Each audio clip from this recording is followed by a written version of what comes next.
ரூ. 2000 சேர்த்து அப்படி. ஆமாம், அது இன்னொரு விஷயம் புரிஞ்சுக்கணும். இப்போ மாதம் 1000 வருது அப்படின்னா அதுக்கான ஒரு கமிட்மெண்ட்டை வச்சுருப்பாங்க மகளிர். இப்போ இனிமேல் இன்னும் 3 மாதத்துக்கு அந்த பணம் வராது. வாங்கி 5000 அவங்க செலவு பண்ணிடுவாங்க. அப்போ இன்னும் அடுத்த 2 மாதத்துக்கு அவங்களுக்கு வந்து அது பிரச்சனையாக தான் இருக்கும். எது எப்படி இருந்தாலும் இந்த திமுக அரசு அப்படிங்கிறது அப்பட்டமான வெளிப்படையான ஒரு ஓட்டுக்கான பணமாக வந்து இதை கொடுத்துருக்காங்கிறதுல எந்த சந்தேகமும் இல்லை. ஸோ நீங்கள் அரசியலில் இருக்கீங்க. ஸோ நீங்கள் நிறைய பேசுகிறீங்க, டிஎம்கே ஆப்போசிட் பண்ணி பேசுகிறீங்க. ஸோ நிறைய நீங்கள் பேசும்போது உங்களுக்கு இந்த மாதிரி ஏதாவது விஷயம் நடந்திருக்கா? இல்லை இந்த அநாகரிக அரசியலுங்கிறத வந்து தமிழகத்துக்கு அறிமுகப்படுத்தியதே வந்து கருணாநிதி அவர்கள் தான். அண்ணா அவர்கள் இருந்த வரைக்கும் வந்து அரசியல் வந்து நாகரிகமாக இருந்தது. அநாகரிக அரசியல் அப்படின்றத கொண்டு வந்ததே வந்து கருணாநிதி அவர்கள். கேவலமாக பேசுறது, மேடையில் டபுள் மீனிங்கில் பேசுறது, பெண்களை இழிவுபடுத்தி பேசுறது, இது எல்லாமே வந்து கருணாநிதி ஸ்டைல் அப்படின்னு சொல்லி அதை ஒரு ஸ்டைலாகவே கிரியேட் பண்ணிட்டாரு. மேடம், நீங்கள் வந்து நிறைய நேரம் வந்து மிக கடுமையாக பேசுகிறீங்கன்னு சொல்லி நிறைய விமர்சனம் வருது மேடம். ஸோ அது வந்து அரசியல் லாபத்துக்காக பேசுகிறீங்களா? இதில் அரசியல் லாபம் என்ன? இப்போ ஆளும் அரசு வந்து திமுக அரசு. இப்போ திமுக அரசு வந்து எதையுமே ஒரு குறைந்தபட்ச ஒரு தார்மீக ஒரு பொறுப்பு இல்லாமல் ஒரு கடமை இல்லாமல் பேசும்பொழுது அதை வந்து நம்ம சொல்ல வேண்டிய கடமை நமக்கு இருக்குது. நம்ம என்ன கேட்குறோம் அப்படின்னா இவங்க என்ன பேசுகிறாங்களோ அதுக்கு கவுண்டர் தான் நம்ம பண்ணுறோம்.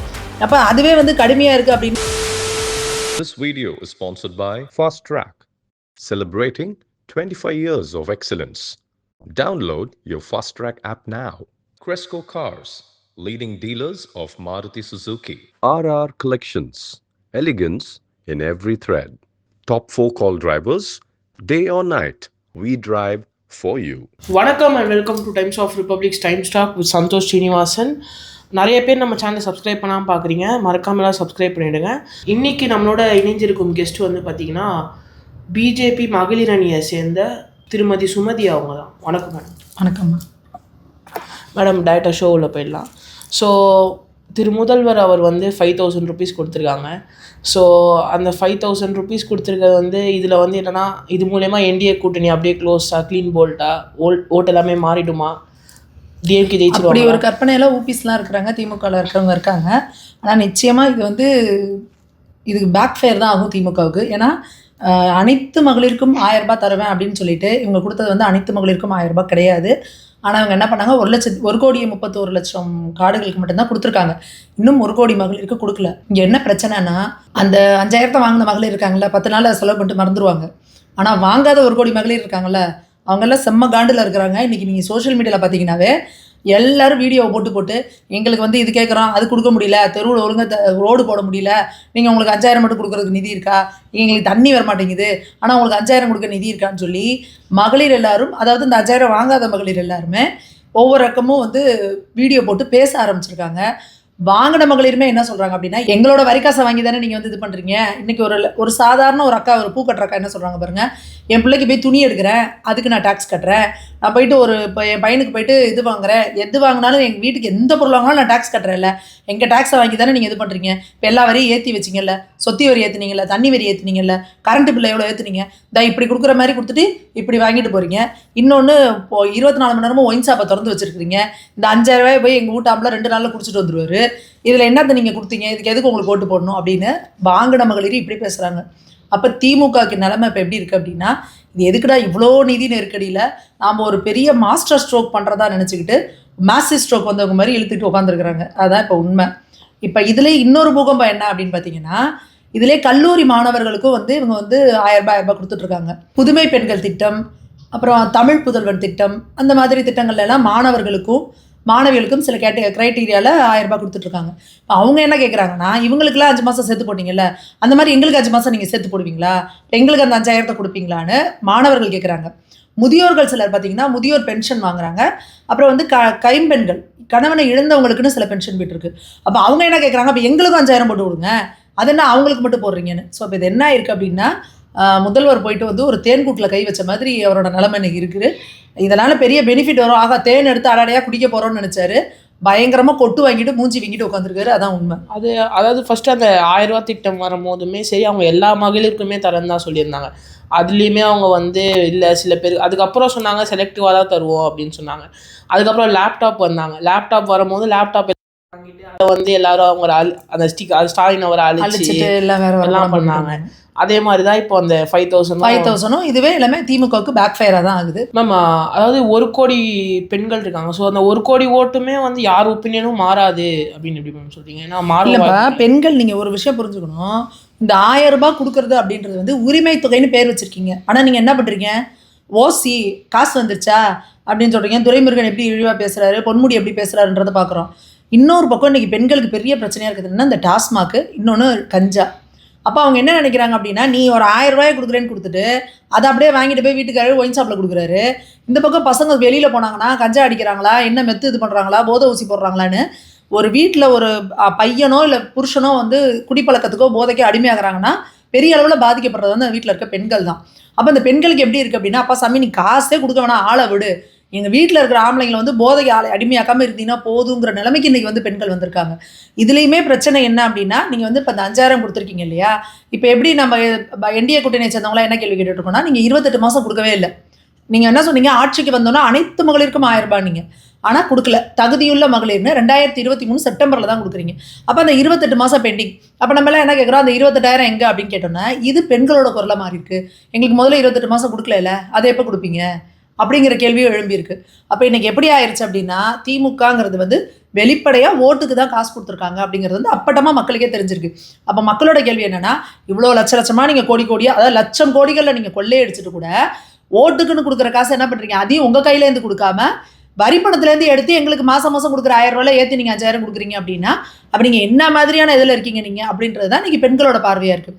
நீங்கள் என்ன நினச்சிட்ருக்கீங்க, பெண்கள்லாம் வந்து அரசியல் படுத்தப்படலை, பெண்களுக்கு என்ன தெரியும், ஆக பணம் கொடுத்துட்டாங்க அப்படின்னு நீங்கள் நினைக்கிறீங்க. கிடையாது.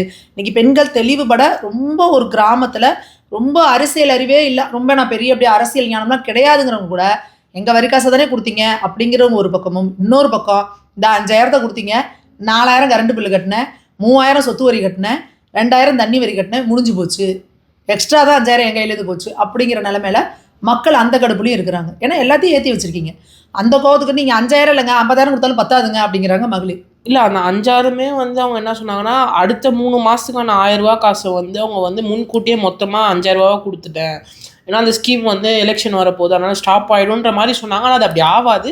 ஆனாலும் அவங்க அப்படி சொல்லி தான் வந்து அந்த 3000 ரூபாவை சேர்த்து கொடுத்துட்டோம், 5000 ரூபா கோடை விடுமுறை 2000 ரூபா சேர்த்து அப்படி. ஆமாம், அது இன்னொரு விஷயம் புரிஞ்சுக்கணும். இப்போ மாதம் 1000 வருது அப்படின்னா அதுக்கான ஒரு கமிட்மெண்ட்டை வச்சுருப்பாங்க மகளிர். இப்போ இனிமேல் இன்னும் 3 மாதத்துக்கு அந்த பணம் வராது, வாங்கி 5000 அவங்க செலவு பண்ணிடுவாங்க. அப்போ இன்னும் அடுத்த 2 மாதத்துக்கு அவங்களுக்கு வந்து அது பிரச்சனையாக தான் இருக்கும். எது எப்படி இருந்தாலும் இந்த திமுக அரசு அப்படிங்கிறதுக்கு அப்பட்டமான வெளிப்படையான ஒரு ஓட்டுக்கான பணமாக வந்து இதை கொடுத்துருக்காங்கிறதுல எந்த சந்தேகமும் இல்லை.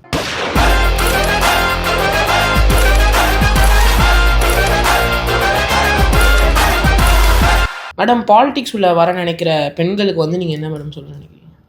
இது அண்ணாமலை அவர்கள் அடிக்கடி சொல்லுவார், பாலிடிக்ஸ்குள்ளே வரணும் அப்படின்னாவே தோல் தடிமனாக இருக்கணும் அப்படிம்பார். அது எருமை தோல் மாதிரி, அதையும் தாண்டி காண்டாமல் இருக்க தோல் மாதிரி இருக்கணும் அப்படிம்பார். இது எதுக்கு அப்படின்னா, இந்த பாலிடிக்ஸ் அப்படிங்கிறது வந்து இந்த ஒரு நாகரிகமான அரசியல் அப்படிங்கிறதெல்லாம் வந்து காமராஜர் காலத்தோட கப்பலேறி போயிடுச்சு. எப்போ இந்த திமுக அப்படின்றது ஆட்சிக்கு வந்துச்சோ அப்போயே வந்து எதிரில் இருக்கிறவங்களை வந்து எப்படி வேணால் தரக்குறைவாக பேசுறது, கேவலமாக ஆண்களே பார்த்திங்கன்னா எடுத்து பேசினா அவங்க வீட்டு பெண்களை எடுத்து பேசுகிறது தான் அவங்களா இருக்கும்.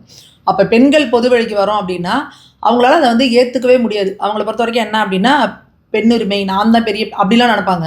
ஆனால் ஒரு பெண் வந்து ஒரு பாயிண்ட் அவங்களுக்கு முன்னாடி எடுத்து வைக்கிறாங்க, அவங்களால அதை கவுண்டர் பண்ண முடியலன்னா, இன்றைக்கி கூட நீங்கள் டிவி டிபேட்ஸ் இதெல்லாம் பாருங்கள், நம்ம பாயிண்ட்ஸை கவுண்டர் பண்ண முடியலன்னா இம்மீடியட்டாக அவங்க பண்ணுற வேலை என்னென்னு பார்த்தீங்கன்னா கேரக்டர் அசசினேஷனுக்குள்ளே போகிறது, இல்லை அவங்கள வந்து பர்சனல் அட்டாக் பண்ணுறது, இல்லைனா ஆமாம் உங்கள் பார்ட்டியே இப்படி தான், உங்கள் பார்ட்டியை பற்றி தெரியாதா. ஸோ இது என்ன ஆகுன்னா அவங்கள வந்து அப்படியே ஒரு நிமிஷம் அப்படியே ஸ்டக்காக வைக்கிறது.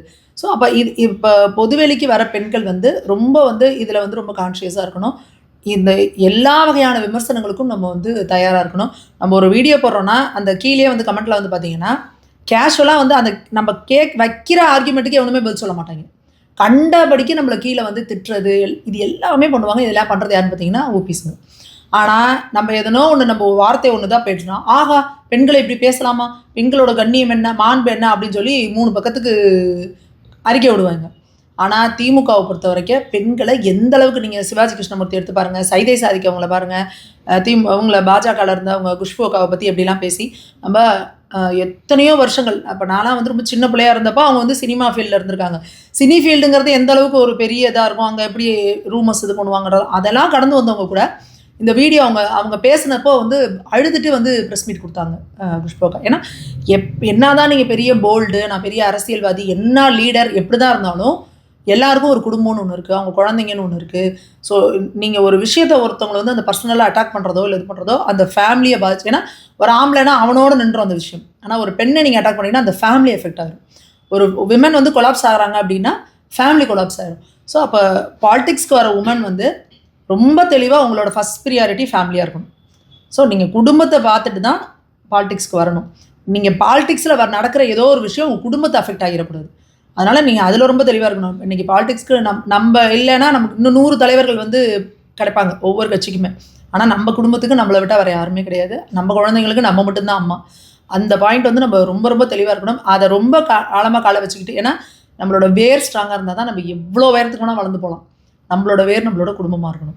நம்மளோட ஃபேமிலி சப்போர்ட் நம்ம ஃபுல்லாக எடுத்துகிட்டு நம்ம வளர்கிறோம் அப்படிங்கிறப்போ நம்ம யாருக்குமே பயப்படணும்னு அவசியம் கிடையாது, தேவை கிடையாது. நீ என்னமோ சொல்லிட்டு போடா, நான் போய் அதுக்கான எக்ஸ்ப்ளனேஷனை என் வீட்டில் கொடுக்கணுன்ற இது இருக்கக்கூடாது. அந்தளவுக்கு நம்ம டிரான்ஸ்பரண்ட்டான ஒரு ரிலேஷன்ஷிப்பை வீட்டில் மெயின்டைன் பண்ணுறோம். நம்ம ஹஸ்பண்ட் கூட, நம்ம குழந்தைங்க கூட.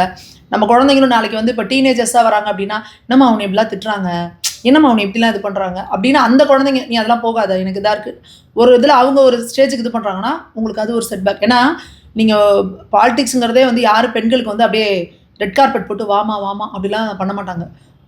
எல்லார் இடத்துலையுமே முட்டுக்கட்டைகளை தாண்டி தாண்டி தாண்டி ஓடுற மாதிரி தான் இருக்கும். அந்த ரெடில்ஸ் மாதிரி தான் இருக்கும். அதில் உங்கள் ஃபேமிலிலேயும் சப்போர்ட் பண்ணலன்னு வச்சுக்கோங்க, காலில் இரும்பு கண்டை கட்டிட்டு ஓடுற மாதிரி இது இன்னும் பெரிய பிரச்சனை அது. ஸோ அப்போ பெண்கள் ரொம்ப தெளிவாக முடிவெடுக்கணும். வீட்டில் ஃபேமிலி சப்போர்ட் இருந்ததுன்னா பாலிடிக்ஸில் எவ்வளோ பிரச்சனை வருது, எவ்வளோ மன உளைச்சல் வருது, நீங்கள் ஒரு இடத்துல டவுன் ஆகுறீங்க அப்படின்னா அப்போ உங்களை பேக் பண்ணுறதுக்கு உங்கள் ஃபேமிலியில் இருக்கவங்க ரெடியாக இருக்கணும். ஸோ அது வந்து பெண்களுக்கு நான் மெயினாக சொல்லுவேன். அடுத்ததாக பெண்களை பொறுத்த வரைக்கும் எப்போவுமே வந்து யாரோ என்னை ஒருத்தவங்க சப்போர்ட் பண்ணணும், யாரோ ஒருத்தவங்க என்னை தூக்கி விடணும் இல்லாமல் எப்போவுமே உங்களோட திறமையும் அறிவையும் நம்பி தான் நீங்கள் இருக்கணும்.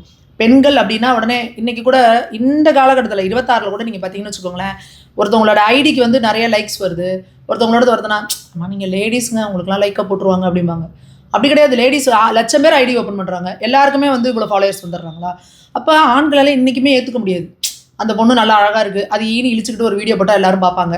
இப்படி தான் நினைக்கிறாங்க ஒழிஞ்சு, ஒரு பெண்ணா அது அறிவாழ்ந்தவள், அவளுக்கும் வந்து திறமை இருக்குது, அவளுக்கு உழைப்பு இருக்குது, ஆணுக்கு ஈக்குவலாக அவளுக்கு 24 மணி நேரமும் ஓடுறதுக்கான இது இருக்குது அவளுக்குன்றத நாம் ஒவ்வொரு இடத்துலையும் ப்ரூவ் பண்ணணும். எந்த இடத்துலையும் காம்ப்ரமைஸ் அப்படின்றதே பண்ணக்கூடாது.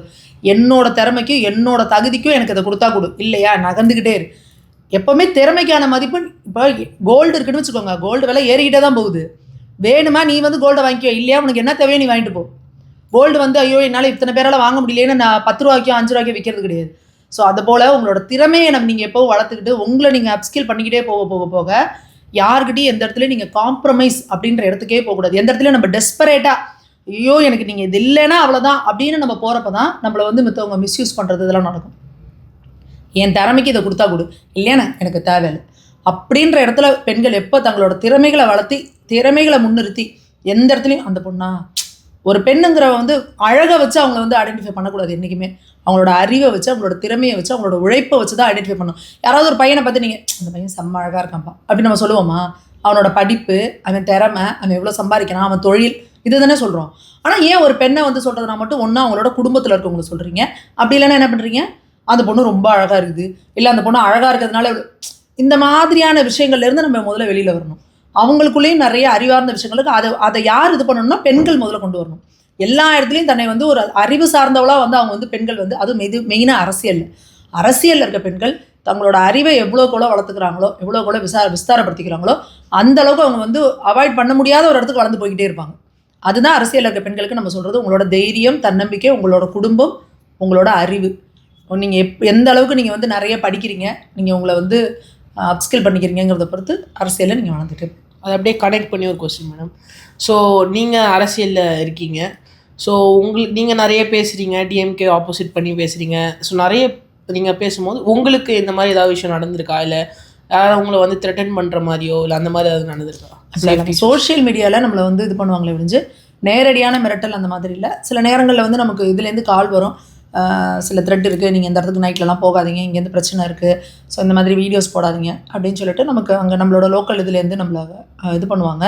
சில இடங்களில் வந்து உங்கள் மேலே கேஸ் போட சொல்லி எங்களுக்கு ப்ரெஷர் கொடுக்குறாங்க அப்படின்னு சொல்லிட்டு கால்ஸ் வரும். ஸோ இதை தாண்டி வந்து நம்மளை வந்து யாருமே டைரெக்டான முறையில் வந்து இது பண்ணுறது. ஏன்னா எந்த இடத்துலையுமே நான் வந்து திமுகவையும் சரி அதுவும் சரி அவங்களோட கருத்தியல் ரீதியாக தான் அது வந்துச்சு. தனி மனித தாக்குதல், அவங்கள மரியாதை குறைச்சலாக பேசுறது, போடா வாடா அவனை இவனே அந்த மாதிரியான வார்த்தைகள் எந்த இடத்துலையுமே நான் பேசுறது கிடையாது. நிறைய இடங்களில் திமுகவை சேர்ந்தவங்களே வந்து எனக்கு வந்து மேம் அந்த இது பேசிட்டீங்க, அது ரொம்ப நல்லா இருந்துச்சு மேடம், நீங்கள் சொல்கிற பாயிண்ட் கரெக்டு அப்படிங்கிற மாதிரி அவங்க அப்படி கடந்து போயிடுவாங்க. ஸோ இங்கே யாருமே அரசியலை பொறுத்த வரைக்கும் கருத்தியல் ரீதியாக நம்ம வந்து அவங்கள தாக்குறப்போ வந்து யாருமே எதிர்கொள்ள தயார். ஏன்னா அவங்க இன்னும் எத்தனை வருஷம் நாளாக பிறக்கிறதுக்கு முன்னாடிலேருந்து அவங்கள அரசியலில் இருக்கிறாங்க. அப்போ அவங்க அதை கடந்து போவாங்க. ஆனால் ஒரு தனி மனித தாக்குதலோ அவங்கள மரியாதை இல்லாமல் பேசுகிறதோ என்ன ஆகுதுன்னா அவங்களோட ஈகோவை தூண்டி விடுற மாதிரி ஆகும்பொழுது தான் அவங்க இந்த மாதிரியான மிரட்டுறது தாக்குறதுலாம் பண்ணுறாங்க. பட் எனக்கு இந்த இப்போ வரைக்கும் அந்த மாதிரியான எதுவும் நடந்ததில்லை. தனி மனிதில் எனக்கு மிரட்டல் கால்ஸு அந்த மாதிரி எதுவுமே வந்ததில்லை. வீடியோ போடுறது அப்படின்றது வந்து என்னை பொறுத்த வரைக்கும் என்ன அப்படின்னா கடவுளுக்கு மட்டும்தான் நம்ம பயப்படணும். உண்மையை பேசும்பொழுது பொய்யை பேசுகிறோம் அப்படின்னா நம்ம எல்லாருக்கும் பயப்படலாம். நம்ம உண்மையை பேசுகிறோம் அப்படின்னா கடவுளுக்கு மட்டும்தான் பயப்படணும். நம்மளோட சாவு அப்படின்றத வந்து அவர் தான் முடிவு பண்ணுறாரு. நான் வீட்டுக்குள்ளேயே பூட்டிட்டு பத்திரமா இருந்தால் கூட தடிக்கி விழுந்து கீழே வந்து கூட நான் செத்து போயிடுவேன். இல்லை நான் போருக்கு போகிறேன் கத்தி எடுத்துட்டுனா கூட என்னை காப்பாற்றி கொண்டு வரணும்னு அவர் முடிவு பண்ணிட்டாருன்னா பத்திரமா நீ வீடு கொண்டு வந்து செத்துருவார். என்னை சுற்றி 1000 பேர் இருந்தாலும் 60 சுற்றினாலும் நான் பத்திரமா வீட்டுக்கு வந்துடுவேன். அதனால இப்போ இங்கே யார் பூனைக்கு மணி கட்டுறது அப்படிங்கிற மாதிரி இப்படி ஒரு கேவலமாக ஆட்சி நடந்துட்டு இருக்கும்பொழுது, பெண்களுக்கு இவ்வளோ பாதுகாப்பு பிரச்சனைகள் இருக்கும்பொழுது நீங்கள் என்ன நடக்கிறீங்க? ஒன்றுமே நடக்கல. தமிழகத்தில் தேனாரும் பாலாரும் ஓடுது, நாங்கள் எல்லாமே சூப்பராக ஆட்சி நடத்துகிறோம் அப்படிங்கிறப்போ நம்ம பேசி தானே ஆகணும், நம்ம சொல்லி தானே ஆகணும் இதை. அப்போ நீங்கள் எப்படி மேடம் இப்படி தைரியமாக சொல்கிறீங்கன்னா உண்மையை நான் பேசுகிறேன். நான் சொல்கிறது பொய் கிடையாது. டெய்லி நம்ம வந்து நியூஸ் பேப்பரில் வர நியூஸை வச்சு நம்ம பேசுகிறோம், டேட்டா வச்சு பேசுகிறோம், NCRP டேட்டா வச்சு பேசுகிறோம். அப்போ அவங்களால நம்மளை வந்து இது பண்ண முடியாது. ஸோ உண்மையை பேசுகிறவங்க தைரியமாக பேசலாம். யாரா பூனைக்கு மணி கட்டுறதுன்னா நம்ம யாராவது கட்டி தான் ஆகணும், பேசி தான் ஆகணும். நான் எப்போவுமே வந்து இந்த நிறைய பேர் என்ன கேட்பாங்க, திமுகவில் அப்படி எடுத்து பேசுகிறீங்க, உங்களுக்கு எதுனா பிரச்சனை ஆயிடாதுங்க, அவங்களாம் என்னங்க ஏதாவது பண்ணிட போகிறாங்க அப்படின்னா நான் திரும்ப திரும்ப சொல்கிறது தான் சத்தியத்துக்குன்னு ஒரு பவர் இருக்குது. அது என்றைக்கும் நம்மளை வந்து காப்பாற்றும். அப்போது நம்ம மக்களுக்கு ஏதாவது ஒன்று செய்யணும் அப்படின்னா அது எப்படி வேணால், பணம் இருக்கவங்க பணத்தால் செய்கிறாங்க, உடல் இருக்கவங்க உடல் உழைப்பு கொடுப்பாங்க. மக்களை இந்த மாதிரி ஒரு விழிப்புணர்வு கொடுக்கணும், என்ன நடக்குதுன்றதை சொல்லணும் அப்படிங்கிறதும் ஒரு வகையான தர்மம் தான். ஸோ அந்த தர்மத்தை இதுவுமே ஒரு மக்கள் பணி தானே. இங்கே என்ன நடக்குது அப்படின்றத மக்கள்கிட்ட போய் நம்ம எடுத்து சொல்கிறதும் ஒரு பணி தான்.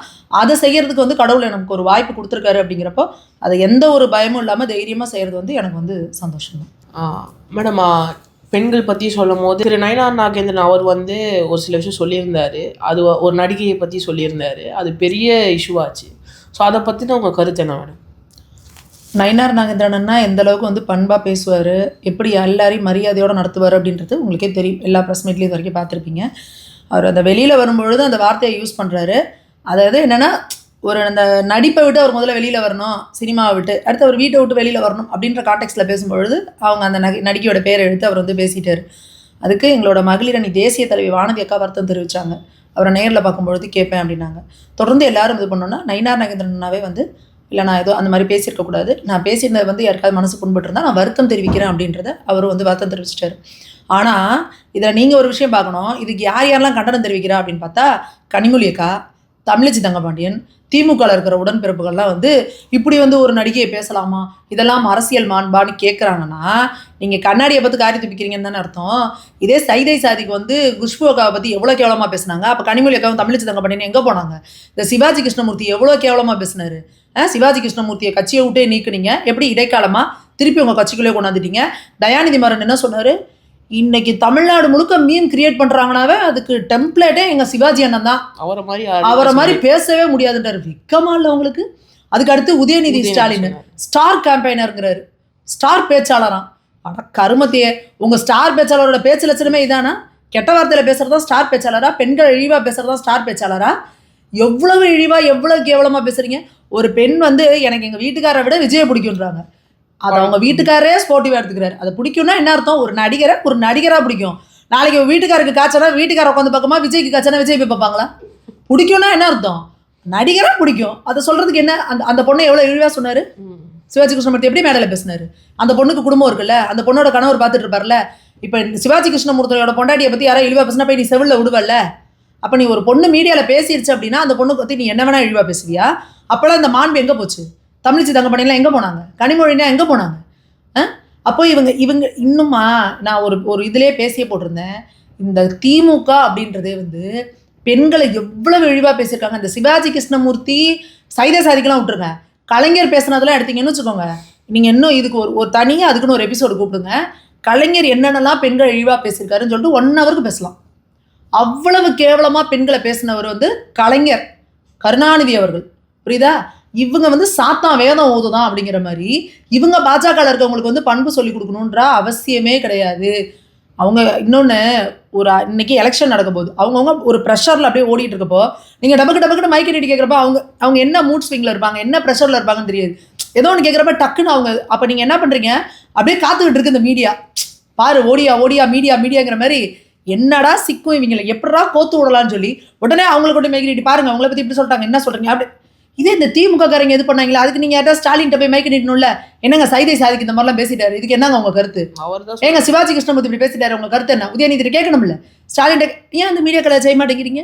அப்போ இந்த பெண்களை இழிவாக பேசுறத பற்றி ஒரு சுண்டு வரல அசைக்கிறது கூட திமுகவுக்கு அருகதை கிடையாது. அதை வந்து அவங்க பேசக்கூடாது.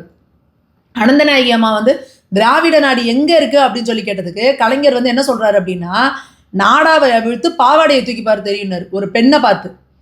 இதை விட கீழ்த்தரமான பேச்சு பேச முடியுமா? கேட்டால் என்ன தெரியுமா சொல்லிட்டாங்க, ஃபைல் இருக்குல்ல, ஃபைலுக்கு மேலே அந்த ரோப் இருக்குமா, அதுக்கு பேர் நாடாவாம், அந்த இதை திருப்புறதுக்கு பேர் பாவாடையாம். நான் அதை சொன்னேன். அப்போ தெரியுதுல்ல நீ எந்த மனசோட சொல்லியிருப்ப. மோடி அவர்கள் இங்கே வந்து ஜெயலலிதா அம்மையாரை பார்க்க வர்றாரு. அதுக்கு என்ன சொன்னார் இவர்? அவருக்கோ கணவன் இல்லை, இவருக்கோ மனைவி இல்லை, 2 பேரும் என்ன பண்ணுவாங்க? அதே போல் இலங்கையில் இருக்கிற அந்த அம்மாவையும் தானே இவங்க கேவலமாக பேசுனாங்க, பால்கனி பாவை அப்படின்னீங்க. என்னென்ன கேவலமாக பேசுனீங்க.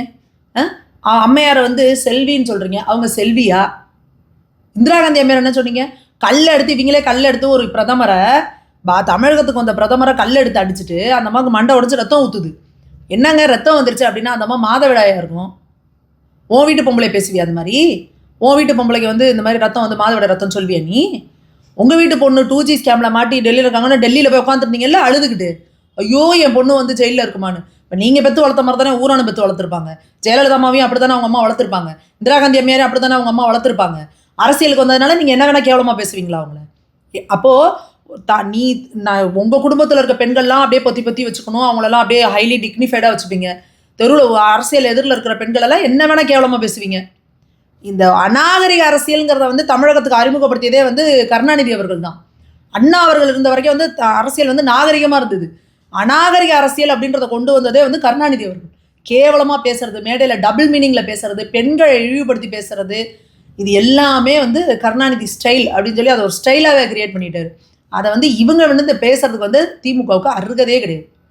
ஆனால் ஸ்டில் வந்து சிஎம் ஸ்டாலின் அவர் வந்து என்ன சொல்கிறாருன்னா, மகளிர் மாநாட்டில் நின்று சொல்கிறாரு தமிழ்நாடு தான் வந்து மகளிருக்கு வந்து சேஃபான ஒரு இடம் அப்படின்னு. முதல்வர் வந்து நாட்டில் என்ன நடக்குதுன்னே தெரியாமல் ஒரு பொம்மை முதல்வராக இருக்காரு அப்படிங்கிறத நாங்கள் திரும்ப சொல்லிட்டு இருக்கோம். என்சிஆர்பி டேட்டான்னு ஒன்று இருக்குது. அது என்னன்னா, தமிழ்நாடு போலீஸ் ஸ்டேஷன் இருக்குல்ல, அதில் இருக்க எஃப்ஐஆர்லாம் கலெக்ட் பண்ணி அதில் வர டேட்டா, பெண்கள் மீதான பாலியல் குற்றங்கள் 35% அதிகமாகிருச்சு. குழந்தைகள் மீதான போக்சோ வழக்குகள் 55% அதிகமாகிருக்கு. குழந்தைகள் மேலே கிட்டத்தட்ட 56,000 57,000 இருந்த கேசஸ் இன்றைக்கி 1 லேக்கை தாண்டி போயிட்டுருக்கு. 1,30,000 தாண்டி போயிட்டுருக்கு. நீங்கள் நிறைய விஷயங்கள் ஞாபகம் வச்சுக்கோங்க. ஒரு குழந்தை யாரோ ஒருத்தன் அபியூஸ் பண்ணுறாங்கன்னா எல்லாரும் அப்படி வந்து டப்புக்குன்னு போலீஸ் ஸ்டேஷனில் கம்ப்ளைண்ட் கொடுக்க மாட்டாங்க. நம்ம பிள்ளையே சேஃப்கார்ட் பண்ணணும் தான் நினைப்பாங்க. அப்படி வராமல் போகிற கேஸ் எவ்வளவோ தெரியல. போலீஸ் ஸ்டேஷனுக்கு வந்து எஃப்ஐஆர் போடாமல் துரத்தி அடிக்கப்படுற கேசஸ் ஜாஸ்தி. இதையும் தாண்டி போடுற கேஸ் இவ்வளோ இருக்குது அப்படின்னா இன்றைக்கி பெண் குழந்தைகளை லிட்ரலி வெளியில் விளையாட அனுப்ப முடியல. பாதுகாப்பற்ற ஒரு மாநிலமாக தமிழ்நாடு ஆக்கி வச்சிட்டிங்க. ஆமாம், தமிழகம் அமைதி பூங்காவாக இருந்துச்சு திமுக வர்றதுக்கு முன்னாடி. திமுக வந்ததுக்கப்புறம் தான் நீங்கள் சொல்லுங்கள் தம்பி, இந்த மெத்தபெட்டமை அப்படிங்கிற வார்த்தையை நீங்கள் 21 முன்னாடி கேள்விப்பட்டிருக்கீங்களா? ஜாபர் சாதிக்கு அரெஸ்ட் பண்ணுறப்போ நாங்கள் அப்போ தான் எடுத்து படிக்கிறோம். மெத்துன்னு தான் எங்களுக்கு வருது. என்னடா பேர் இது, என்ன புரியவே இல்லையேன்னு நாங்களாம் மனப்பாடம் பண்ணுறோம் பேசுறதுக்காக. ஏதோ மெத்தபெட்டமை அப்படின்னு ஒரு ட்ரக், கஞ்சாவாது எங்கேயாவது அங்கங்கே கஞ்சா பிடிச்சா எங்கேயோ ஒரு நியூஸ், ஒரு வாரத்துக்கோ 10 நாளைக்கு ஒருக்கோ ஒரு நியூஸ் வரும் கஞ்சான்னு. இப்போ திரும்புகிற பக்கம்லாம் கஞ்சா, ஸ்கூல் வாசலில் கஞ்சா, காலேஜ் வாசலில் கஞ்சா, போதைக்கு அடிமையாகி இன்றைக்கி மாணவர்களை நினச்சாலே பயமாக இருக்குது. டீச்சர் ஸ்கூலுக்கு போக பயமாக இருக்குங்கிறாங்க. பேரண்ட்ஸை வெட்டுறான், டீச்சர்ஸை வெட்டுறான். யாருக்கு அவன் கண்ட்ரோலாம்? எங்கே இந்த பிரச்சனைகள்லாம் ஆரம்பிக்குது? இந்த கஞ்சா, இந்த ட்ரக்ஸ் இதெல்லாம் எடுக்கிறதுனால தான் அவனுக்கு குழந்தை யார், 75 வயசு பாட்டி யார், 80 வயசு பாட்டி யார், எதுவுமே அவனுக்கு தெரியறதில்ல. அப்போது முதல்வர் என்ன சொல்கிறாரு, இது இந்த பிரச்சனைலாம் இருக்குன்னு தெரிஞ்சாதான் அவர் என்ன பண்ணலாம், அந்த பொறுப்பு டிஜிபியாவது கூப்பிட்டு என்னையா நடக்குதுன்னு கேட்கலாம். இவருக்கே தெரியல. சூப்பராக இருக்குப்பா, அதெல்லாம் பொய் சொல்கிறாங்கப்பா எதிர்கட்சி, சூப்பராக அடிச்சிருக்கு, பெண்கள்லாம் பாதுகாப்பாக இருக்காங்கன்னு முதல்வரே சொல்லிட்டாருன்னா அப்புறம் காவல்துறை எப்படி செயல்படும்? இப்படி தான் செயல்படும். அப்போது மக்கள், பெண்கள் தினந்தோறும் குமுறிட்டு இருக்காங்கல்ல, அவங்க பதில் எங்கே காட்டுவாங்க? கோவத்தெல்லாம் எலெக்ஷனில் காட்டுவாங்க, ஓட்டு போடுவாங்களா, அப்போ தெரியும் பெண்களுக்கு பாதுகாப்பான மாநிலமாக தமிழகம் இருந்ததா. எதுக்காக அந்த முதல்வர் இந்த 5000 போட்டு விட்டாரு? மகளிர் மனம் குளிரும், அந்த வார்த்தையை பாருங்க, மகளிர் மனம் குளிர்விக்கங்கிறீங்களே, அப்போ பெண்கள்லாம் கொந்தளிச்சு கிடக்குறாங்கன்னு தெரிஞ்சுதானே அவங்கள குளிர்விக்க நீ பணத்தை போட்டீங்க. மேடமா டிஎம்கே அரசு வந்து திட்டமிட்டு பிஜேபியை தாக்குகிறதா, இல்லைனா இது வந்து ஒரு அரசியல் நாடகமா மேடம்? டிஎம்கேக்கும் இங்கே ஆட்சி நடத்த தெரியலப்பா. அப்போ என்ன பண்ணணும் அப்படின்னா, ஆட தெரியாதவன் என்ன பண்ணுவான், வாசக்கோணம்னு சொல்லுவான். அந்த மாதிரி இன்றைக்கி நீங்கள் என்ன பண்ணுறாங்க, ஏன்ப்பா மகளிர் நிதி கொடுக்கல, மகளிருக்கு உரிமை தக்க தரேன்னா ஏன் கொடுக்கல, மத்திய அரசு நிதி தரல. ஏன் கவர்மெண்ட் ஸ்கூல்ஸ்லாம் எப்படி இருக்குது, மத்திய அரசு நிதி தரல. ஏன் ரோடெல்லாம் எப்படி இருக்குது, மத்திய அரசு நிதி தரல. என்னப்பா ஃபுல்லாக மழை பெஞ்சா ஊர் ஃபுல்லாக தண்ணி வந்துருச்சு, நீங்கள் வந்து 4000 கோடி பேக்கேஜ்னு ஒன்று போட்ட, என்னப்பா இப்படி தண்ணி வந்திருக்கு, ஊர் பக்கம்லாம் தண்ணி வந்துருச்சு, ஏன் ஆறு குளம் ஏரிலாம் நீங்கள் தூர் வரலையா அப்படின்னு கேட்டால் அதுக்கு பதில் இல்லை. வெள்ளம் வந்ததுக்கு நிவாரணம் கேட்டோம், அந்த நிவாரணத்தை மத்திய அரசு கொடுக்கல. நீ வெள்ளம் வரதுக்கு முன்னாடி என்ன நடவடிக்கை எடுத்தால் நாங்கள் கேட்டுட்ருக்கோம், நீ வெள்ளம் வந்ததுக்கப்புறம் நிதி கொடுக்கலன்றாங்க. அதையும் மத்திய அரசு என்ன சொல்கிறாங்க, கேட்ட நிதியை நாங்கள் கொடுத்துட்டோன்றாங்க. ஆனால் திரும்ப நேற்று கூட பாருங்கள், அந்த இன்டரிம் பட்ஜெட்டில் கூட திரும்ப மத்திய அரசு எங்களை வஞ்சிக்குதுன்னு இதே ஒரு பாட்டை பாட்டிருக்காங்க. ஒரு விஷயம் நீங்கள் புரிஞ்சுக்கணும், கையாளாகாதவங்க தான் வந்து இங்கே உட்காந்துக்கிட்டு புலம்புறதும் ஒப்பாரி வைக்கிறதும் பண்ணுவாங்க. லீடர்ஸ் வந்து அதை பண்ண மாட்டாங்க. லீடர்ஸ் வந்து சொல்யூஷன் தான் தேடுவாங்க. உங்களுக்கு எப்படி வந்து இந்த மத்திய அரசோட இணக்கமாக இருந்து இன்டெலெக்சுவலாக நீங்கள் அவங்கள்ட்ட பேசி எனக்கு என்ன வேணும்னு நெகோஷியேட் பண்ணி வாங்க ஒரு துப்பில்லாத ஒரு திமுக அரசு அப்படின்றத மக்கள்கிட்ட பதிய வச்சுட்டாரு ஸ்டாலினே. நாங்கள் எது கேட்டாலும் மத்திய அரசு செய்கிறதில்ல, நாங்கள் எது பண்ணாலும் எய்ம்ஸுக்கு ஒத்த செங்கலை தூக்கிக்கிட்டு வந்தார் உதயநிதி. ஆனால் இந்த திமுகவோட ஆட்சியில் 15 வருஷத்துக்கு மேலே நீங்கள் சென்ட்ரல் கவர்மெண்ட் கூட இருந்தீங்க, ஒரு வலுவான கூட்டணியில் ஆட்சியில் இருந்தீங்க.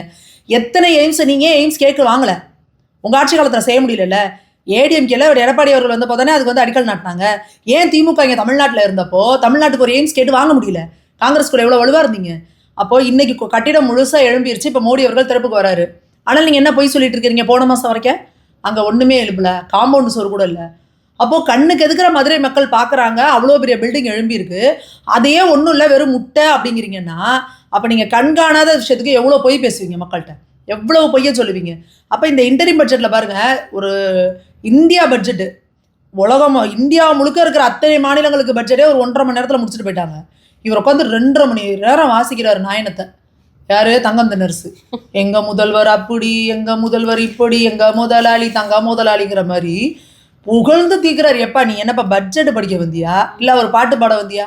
புகழ் பாட்டு வெக்கமாகவே இல்லை உங்களுக்கு. சட்டசபையிலையும் வந்து உட்காந்துக்கிட்டு எங்கள் முதல்வர் கருணையான முதல்வர், மன்னர் வாரி வழங்கிட்டார், அப்படி காத்துட்டார், இப்படி காத்துட்டார், இது பண்ணிட்டார், அது பண்ணிட்டார் அப்படின்னு சொல்லிட்டு அப்படியே புகழ் மாலை சூடுறாங்க. இவங்க பாடின புகழ் மாலைக்கு அங்கே உதயநிதியாக தலையை சாச்சு தூங்க ஆரம்பிச்சிட்டாரு. எப்பா சாமி டே முடிங்கடா, டே உடுங்கடா எங்களை அப்படிங்கிற மாதிரி. அப்படி ஒரு கேவலமாக நீங்கள் இப்படியா நடத்துவீங்க ஆட்சி? ஒரு பட்ஜெட்டுனா என்ன பட்ஜெட்டு, அதுக்கு என்ன இது, நான் என்ன ப்ரொஜெக்ஷனு, இது இடைக்கால பட்ஜெட்டு. எப்படி இருந்தாலும் 2 மாதம் கழிச்சு நீ ஆட்சியை விட்டு ஓட போகிறீங்க, அந்த இது எல்லாருக்குமே தெரிஞ்சிருச்சு. இன்னொன்று பார்த்தீங்கன்னா, பொதுவாக இவங்க எல்லாரும் கருப்பு துண்டை போட்டுட்டு உட்காந்துருப்பாங்க. நேற்று பார்த்தீங்கன்னா எல்லாரும் பச்சை துண்டை போட்டிருந்தாங்க. ஒருவேளை சிம்பாலிக்காக அடுத்து பொதுவாக பச்சையை வந்து ஏடிஎம்கே தான் யூஸ் பண்ணோம். அடுத்த ஆட்சி அடுத்த பட்ஜெட் வந்து முடிச்சுட்டு இப்போ நாங்கள் இடைக்காலம் தான் பண்ணுறோம், அடுத்த பட்ஜெட்டை வந்து ஏடிஎம்கே தான் தாக்கல் பண்ணுவாங்கன்றதை வந்து சிம்பாலிக்காக சொல்லியிருக்காங்க போல இருக்குது. அதுக்காக எல்லாரும் பச்சை துண்டை போட்டுட்டு உட்காந்துருந்தாங்க போல இருக்குது. இந்த மாதிரி நீங்கள் பேசுகிறது முழுக்க பொய், பேசுகிறது முழுக்க பித்தலாட்டம், வெறும் வெத்து கூச்சல் ஒப்பாரி, அது மக்களுக்கே தெரிஞ்சு போச்சு. திரும்ப என்னன்னா மத்திய அரசு எங்களுக்கு கொடுக்கல, மத்திய அரசு எங்களுக்கு கொடுக்கல, எங்களை அப்பா உனக்கு கொடுக்கல இல்லை, நீ வீட்டுக்கு போ, யார் மத்திய அரசில் கேட்டு வாங்குறாங்களோ அவங்கள ஆட்சியில் உட்கார வச்சுட்டு போகிறோம். போன தடவை 4.5 வருஷத்தில் எடப்பாடி அவர்கள் வந்து 11 மருத்துவக் கல்லூரியில் வாங்கினார், எய்ம்ஸ் வாங்கினார், வீட்டுக்கு வந்து உட்காந்து அங்கே உட்காந்து 7.5% இடஒதுக்கீடு வாங்கினார். அடுத்து வந்து இப்போ இந்த ஓபிசி மக்களுக்காக அந்த இதில் வந்து அதில் ஒரு ரிசர்வேஷன் ஒன்று 10.5% வாங்கினார். இப்படி இதெல்லாம் சாதிச்சு அந்த மனுஷன் கொடுத்தாருல, அவரை நீங்கள் என்ன சொன்னீங்க?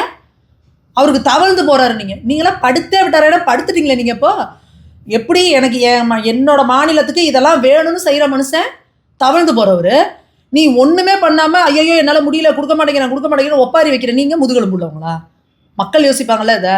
அப்போது இன்னைக்கு திமுக அப்படிங்கிறது வந்து தான் ஒரு கையாளாகாத அரசு அப்படிங்கிறது வந்து பல முறை முதல்வரோட வாயிலே ஒப்புக்கிட்டு இருக்காரு. அவ்வளோ. மேடமா நீங்கள் வந்து நிறைய நேரம் வந்து மிக கடுமையாக பேசுகிறீங்கன்னு சொல்லி நிறைய விமர்சனம் வருது மேடம். ஸோ அது வந்து அரசியல் லாபத்துக்காக பேசுகிறீங்களா? இதில் அரசியல் லாபம் என்ன இருக்குப்பா? ஆளும் அரசு வந்து திமுக அரசு. இப்போ திமுக அரசு வந்து எதையுமே ஒரு குறைந்தபட்சம் ஒரு தார்மீக ஒரு பொறுப்பு இல்லாமல் ஒரு கடமை இல்லாமல் பேசும்பொழுது அதை வந்து நம்ம சொல்ல வேண்டிய கடமை நமக்கு இருக்குது. நம்ம என்ன கேட்குறோம் அப்படின்னா இவங்க என்ன பேசுகிறாங்களோ அதுக்கு கவுண்டர் தான் நம்ம பண்ணுறோம். அப்போ அதுவே வந்து கடுமையாக இருக்குது அப்படின்னா அது வந்து பார்க்குறவங்களோட பார்த்து என்ன வந்து எந்த இடத்துலையுமே நம்ம வந்து மரியாதை குறைச்சலாவோ இல்லை கண்ணிய குறைச்சலாவோ நம்ம வந்து பேசுகிறதில்ல. திரும்ப சொல்கிறது என்னென்னா எந்த இடத்துலையுமே இப்போ கமலஹாசன் அவர்களே பாருங்கள், ஒரு கன்னி பேச்சுன்னு பேச போகிறாரு பார்லிமெண்ட்டில். இப்போ நம்ம இந்த டிபேட்டுக்கு பேசுகிறதுக்கே நான் ஒரு விஷயம் பேசணும்னா அது கரெக்டாக நம்ம செக் பண்ணிக்கிறோம். தப்பான விஷயத்தை பேசிடக்கூடாதுன்ற ஒரு பொறுப்பு, தார்மீக பொறுப்பு எனக்கு இருக்குது. கமலஹாசன் வந்து ஒரு ராஜ்யசபா எம்பியாக ஒரு கன்னி பேச்சு பேச போகிறீங்க. அப்போது நிர்மலா சீதாராமன் மேம் அவங்களோட எடிட்டட் வீடியோ, கட் வீடியோ வருது. அவர் வந்து ஈவேரா வந்து என்ன சொன்னாருன்னு சொல்கிறத கட் பண்ணி என்ன பண்ணிட்டானுங்க, ஃபுல்லாக சோஷியல் மீடியாவில் பரப்பிட்டு இருக்காங்க. இந்த மாமி வந்து பாருங்க தமிழை வந்து திட்டாங்க, பிச்சை எடுக்க கூட ஆகாதுன்னு சொல்கிறாங்கன்னு சொல்லிட்டு. அவங்க பேசுனது மார்ச் 2025. அதை எடுத்து இப்போ அவனுங்க ஓட்டிகிட்டு இருக்கானுங்க எலெக்ஷனுக்காக. அதை பார்த்துட்டு போய் நீங்கள் கவுண்டர் கொடுக்குறீங்கன்னா அப்போ என்ன நீங்கள் வந்து ஒரு இன்டெலெக்சுவல்னு உங்களை வந்து நீங்கள் அடையாளப்படுத்திக்கிறீங்க. ஸோ அப்போ நமக்கு அந்த கோபம் வருது இல்லை. அப்போ இன்னொன்று அவங்க வந்து ஒரு தமிழ் பெண், அங்கே ஒரு தமிழ் பெண்ணாக இல்லாமல் நீங்கள் அவங்கள போய் எப்படி இது பண்ணுறீங்க, பவதி விட்சாந்தேகி அப்படின்னு சொல்லி அவங்கள ஒரு பிராமணராக நீங்கள் அடையாளப்படுத்தி அங்கே அவங்கள வந்து ஒரு காஸ்ட்டை ஒரு இது பண்ணி நீங்கள் வந்து பேசுகிறீங்க. ஸோ அப்போ இதெல்லாம் நமக்கு கோபம் வருது இல்லை. நீங்கள் நீங்களே தான் சொல்லிக்கிறீங்க நாங்களாம் சமூக நீதிக்காரர்கள், நாங்கள் வந்து ஜாதியே இருக்கக்கூடாதுன்னா அப்போ பிராமணன்னு ஒருத்தர் ஜாதியை பேர் சொல்லணும், அப்போ அது தப்பு இல்லையா? ஒரு தமிழ் பெண்ணை இவ்வளோ ஒரு பவர்ஃபுல்லாக உட்காந்துருக்க ஒரு நிதியமைச்சர் நம்ம பெருமைப்படணும் இல்லை. என் கட்சியில் இருந்தால் மட்டும்தான் ஒரு தமிழ் பெண்ணுக்காக நீ பெருமைப்படுவியா? எந்த கட்சியில் இருந்தாலும் நம்ம வந்து பெருமைப்படணும் தானே. இன்னும் ஒரு 9th இதில் வந்து போயிட்டு வாசிக்கிறாங்க அப்படின்னா இது வரைக்கும் கிடையாது இந்தியா ஹிஸ்ட்ரியிலேயே. ஸோ அப்படி வந்து பண்ணுறாங்கன்றப்போ இது மாதிரியான விஷயங்கள் நிறைய தொடர்ந்து நீங்கள் பாருங்கள். அவங்கள வந்து ஊர்கா மாமி அப்படின்றது இப்படி தொடர்ந்து நிறைய கட்சி தாண்டி நீங்கள் நம்ம கட்சியில் ஒருத்தவங்களை விமர்சிக்கிறது தாண்டி அவங்கள பர்சனலாக அட்டாக் பண்ணுறது, பர்சனலாக பேசுறது அப்படிலாம் இது பண்ணும்பொழுது நம்ம வந்து அதுக்கான கவுண்டரை கொடுத்து தான் ஆக வேண்டியதாக இருக்குது. ஸோ எந்த இடத்துலையும் வந்து கண்ணிய குறைச்சலாக வந்து நான் வந்து பேசுகிறதே கிடையாது. என்ன அவங்களுக்கான கேள்வியோ அதுக்கான பதிலை வந்து அதுக்கு தகுந்த காட்டத்தோடு கொடுத்தாதான் அது வந்து அது என்னோட தார்மீக கடமை இல்லையா. எனக்குள்ள அந்த கோபம் இருக்குல்ல, என்னடா இப்படிலாம் பண்ணுறீங்க, கண்ணுக்கு எதுக்குன்னு இப்படி நடக்குதுங்க. அண்ணா நகரில் ஒரு 10 வயசு குழந்தைய இது பண்ணிவிட்டு அந்த குழந்தையோட கேஸ்க்கு சிபிஐ போடக்கூடாதுன்னு சொல்லி தமிழ்நாடு கவர்மெண்ட் உச்சநீதிமன்றத்துக்கு போகுது ஏன் வரி பணத்தில். அப்போ எனக்கு அந்த கோவம் வரும்ல. ஆனால் நீங்கள் டிபேட்டில் பக்கத்தில் உட்காந்துட்டு என்ன சொல்கிறீங்க, நான் பாதுகாப்பாக இருக்குது, நீங்களாம் எப்படி டிபேட்டுக்கு வரீங்க அப்படின்னு கேட்குறாங்க. இனிமேல் டிபேட்டுக்கு போகிற பொண்ணு யாராவது 4 பொண்ணை தூக்கிட்டு போனாங்கன்னா அதுக்கப்புறம் இவங்க அடங்கு வாங்கி போல இருக்குது. ஏன் இந்த பிள்ளைலாம் பாதுகாப்பாக வந்து உட்காந்துருக்குது, இதுங்களெல்லாம் அவங்க தூக்க மாட்டாங்கன்னா அவங்க நினைக்கிறாங்க போல இருக்குது. அதே போல் இன்னைக்கு இந்த திமுக ஊபிஸ்லாம் பார்த்தீங்கன்னு வச்சுக்கோங்க, அந்த திமுகக்காக பேசுகிறவங்களாகட்டும் பத்திரிகையாளருங்கிற பேரில் திமுக அண்டாக்கள்லாம் இருக்காங்க. அவங்களாம் வந்து உட்காந்துட்டு என்ன சொல்கிறாங்க அப்படின்னா கிடையவே கிடையாது, பெண்கள் பாதுகாப்பாக இருக்காங்க, நீங்கள் என்ன அப்படின்றாங்க. இப்போ நீங்கள் கேட்டிங்களா என்னை கோவமாக பேசுகிறீங்கன்னு. அப்போது ஒரு விஷயம் இங்கே தப்பாக நடக்குதுன்னா நீங்கள் பத்திரிகையாளருங்கிற பேரில் இருக்கீங்க, அதை தப்புன்னு சொல்லணும்ல. நடக்காத நீங்கள் சொல்ல வேணாம். நடக்கிற விஷயத்த கூட உங்களால் ஏற்றுக்க முடியல அப்படின்னா அந்த இடத்துல ஒரு நான் வந்து பெண் குழந்தைகளுக்கு தாயா ஒரு குழந்தைக்கு அங்கே வந்து உண்மையாலுமே அங்கே வந்து ஒரு பாலியல் துன்புறுத்தல் நடக்குது, ஒரு பெண்ணை கூட்டு பாலியல் பலாத்காரம் பண்ணுறாங்க, அந்த பெண்ணை கொன்னுட்டாங்க அப்படின்னா இப்போ பாருங்கள் அந்த பீகார்லேருந்து வந்து அந்த ஒரு குடும்பத்தை அந்த பொண்ணை கொண்டு சாக்கு முட்டையில் தூக்கி போட்டு வச்சிருக்காங்க. அந்த குழந்தைய குப்பமேட்லேருந்து எடுக்கிறாங்க, 2 வயசு குழந்தைய அடிச்சு கொண்டிருக்காங்க. அப்போது நான் வந்து ஜாலிங்க ஒரு பொண்ணை கொண்டுட்டாங்க, தமிழ்நாட்டில் தேனாரும் பாலாரும் ஓடுதுங்க, சூப்பருங்க. ஒரு பாட்டி வேலை சரியில்லை, 80 வயசு பாட்டியை இழுத்துட்டு போய் பாலியல் பலாத்காரம் பண்ணி கொள்றாங்க. ஏங்க அப்போ பாட்டியை என்னங்க நீங்கள் சொல்லுவீங்க? வயசான பாட்டிக்கு ஒரு பாதுகாப்பு இல்லை. இது இதுக்கு முன்னாடி கேள்விப்பட்டிருக்கோமா? வயசான பாட்டியை ஒரு 18 வயசு பையன். ஏங்க இதெல்லாம் பார்க்குறப்ப நமக்கு வயிற்றுச்சலாக இருக்கா இல்லையா? நான் சிரிச்சுட்டா சொல்ல முடியும். அப்போ எனக்கு கோவம் வரும் தானே. அப்போ நீங்கள் உடனே நீங்கள் வந்து என்ன சேனல் என்ன சொல்கிறேன், நீங்கள் இந்த அம்மா கத்துது, இந்த அம்மா எதுக்கு எடுத்தாலும் கத்துது அப்படின்னா என் பக்கத்தில் வந்து உட்காந்துட்டு அப்படிலாம் கிடையாது, அப்படிலாம் கிடையவே கிடையாது, தமிழ்நாட்டில் பெண்கள் பாதுகாப்பாக இருக்கிறாங்க, நீங்களாம் எப்படி டிபேட்டுக்கு வரீங்க? இப்போ இந்த மாதிரி முட்டாள்தனமாக கேள்வி கேட்டால் நமக்கு கோவம் வராமல் என்ன செய்யும்? அப்போ அதுக்காக கோவமாக தான் நம்ம சொல்லிடணும். அப்போ ஒரு பெண்ணாக ஒரு சமூக பொறுப்புடைய ஒரு பெண்ணாக பெம்பளை பிள்ளைங்களுக்கு அம்மாவா எனக்கு அந்த கோவம் வரதான் செய்யுது. எங்கள் வீட்டில் குழந்தைங்க வெளியில் விளையாட அனுப்ப முடியல, வயசான பாட்டிங்களே வெளியில் அனுப்ப முடியலன்னா என்னையா ஒரு ஆட்சி நடத்திக்கிட்டு இருக்கிறீங்க? அதில் மேடையை தட்டி தமிழ்நாடு பாதுகாப்பாக தான் இருக்குது அப்படின்னு சொன்னால் அடங்க என்னங்க நினச்சிருக்கீங்களா, லூஸுன்னு நினச்சிக்கிட்டு இருக்கிறீங்களா? அப்போ நாங்களாம் என்ன வெளியில் இன்னமும் நம்ம இவங்க சொல்கிறாங்கல்ல, இப்போ நாங்கள் வெளியில் போனால் 7-8 மணி வரைக்கும் பார்ப்பாங்க. அதுக்கப்புறம் எங்கள் வீட்டில் நாங்கள் லைவ் ட்ராக் அனுப்பிடுவோம், ஏமா எங்கம்மா இருக்கா, பத்திரமா இருக்கியா, சேஃப்டியா வரியா, அந்தளவுக்கு ஆகிருக்கு. இதுக்கு முன்னாடிலாம் நாங்கள் 12 மணி 1 மணி 2 மணிக்கெலாம் மிட் நைட்டில் கூட எங்கேயாவது மீட்டிங்கை முடிச்சுட்டு ட்ராவலில் வருவோம், கேட்டதில்லை. இப்போ பயப்படுறாங்க வீட்லேயே, ஏமா எங்கேயாவது 10 மணிக்கு மேலே வெளியில் இருந்தேன்னா லைவ் ட்ராக் அனுப்பு. ஏன்னா எங்கே பார்த்தாலும் கஞ்சா குடிக்கிங்களா இருக்காங்க. 8th ஸ்கூல் பசங்க, என் பையன் வயசில் வரான், அவன்கிட்ட நம்ம பக்கத்தில் போக பயமாக இருக்குது. வாயை குளறிக்கிட்டு வாயை கொண்டிக்கிட்டு ஈனி இழிச்சுக்கிட்டு வரானுங்க எதிரில். அவனுக்கு யாருன்னு தெரியும்? எங்கள் தெருவு முக்கிலே பார்த்தீங்கன்னா 4 பசங்க 5 பக்கம் நின்று பேசிகிட்டு இருக்கானுங்க. ஆண்டி அப்படின்னு கூப்பிட்டு இருந்த பசங்க இன்றைக்கி அவங்க பக்கத்தில் போக நமக்கு பயமாக இருக்குது. ஏன்னா சாராயமாவது அந்த வாடை வரும் சரக்கு அடிச்சாங்கன்னா. இந்த கஞ்சா போட்டாங்கன்னா ஒரு வாடையும் வர தெரியறதில்ல, ஒரு கர்மமும் தெரியறதில்ல. அவன் கண்ணு பார்க்குற பார்வையும், அவன் சிரிக்கிறதும், அவன் பெற்றவங்கள்ட்ட அப்படியே எகிர்றதும், அந்த குழந்தைகிட்ட போய்ட்டு அந்த பையன்கிட்ட போய் நம்ம என்ன பேச முடியும்? அப்போ என்ன பாதுகாப்பு இருக்குது? நீங்கள் என்ன பேச்சு பேசிகிட்டு இருக்கீங்க? தமிழகம் அமைதியாக தான் இருக்குங்கிறீங்க. டெய்லி கிலோ கணக்கில் மூட்டை கணக்கில் வந்து கஞ்சா முடிச்சுக்கிட்டு இருக்காங்க. கஞ்சா செடி வளருது 9 அடிக்கு 7 அடிக்கு. கஞ்சா செடியை பிடுங்கிட்டாங்க. எங்க அரசு மருத்துவமனையில் கஞ்சா செடி வளருது. நீங்கள் என்ன சொல்கிறீங்க? கஞ்சா 0 அப்படிங்கிறாரு. இவங்க மண்டையிலலாம் 0 இருக்குது. முட்டைன்னு போட்டு ஒட்டுறாங்க பாருங்க. இவங்க மண்டையெல்லாம் முட்டையாக இருக்குது. அதனால தான் வந்து இப்படி வந்து அப்பட்டமாக ஒரு பெய்ய பேசிக்கிட்டு எதுவுமே நடக்காத மாதிரி ஐயா ஜாலி எனக்கு வருகவே இல்லையே அப்படிங்கிற மாதிரி சொல்லுவாங்கல்ல, அந்த மாதிரி குமுறுக்கு தான் குத்திட்டு இருக்காங்க மக்கள். பல்வேறு விஷயங்கள் நம்மளோட இன்னைக்கு பகிர்ந்துக்கிட்டீங்க மேடம். இன்னொரு வீடியோவில் உங்களை சந்திக்கிறேன். நன்றி, வணக்கம். வணக்கம். This video is sponsored by Fast Track, celebrating 25 years of excellence. Download your Fast Track app now. Cresco Cars, leading dealers of Maruti Suzuki. RR Collections, elegance in every thread.